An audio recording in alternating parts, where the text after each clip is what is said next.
A very warm welcome to the fifth film in our Building Bases series. In it, we take a detailed look at how to design the base of a building constructed on a slope and the particular points to be taken into account. The specific features of this type of design begin with a foundation pit in which the building is to be erected.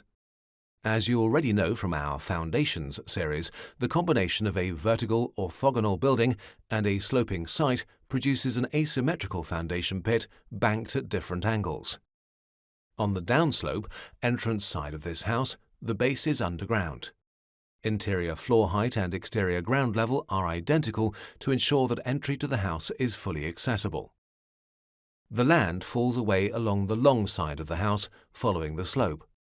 The ground around it is below the ground floor height, and the distance between the two levels increases as the land rises. The change from the underground exterior wall structure to the double-skin overground masonry follows the gradient of the slope. On the upslope side, lower floor height and ground level are once again the same, ensuring access directly from the rooms inside to the space outside.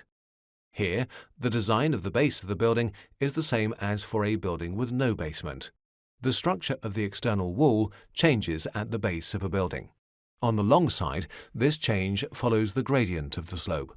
However, the facing skin needs to sit on a horizontal support to ensure its stability, and the change in wall structure from the single-skin basement masonry to the double-skin brickwork of the facade must be stepped below the sloping ground level.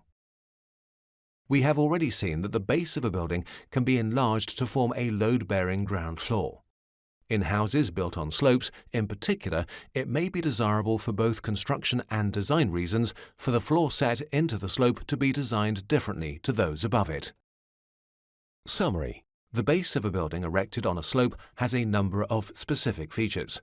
The combination of a vertical orthogonal building and a sloping site produces an asymmetrical foundation pit banked at different angles. The sloping position requires changes in the structure of the base. The base is underground on the downslope entrance side of the building, whereas the base on the upslope side is identical to that of a building without a basement. We recommend that you take a look at the sixth and last film in our Building Bases series. In it, we examine the various points to be considered at the junction between the base of a building and the land around it.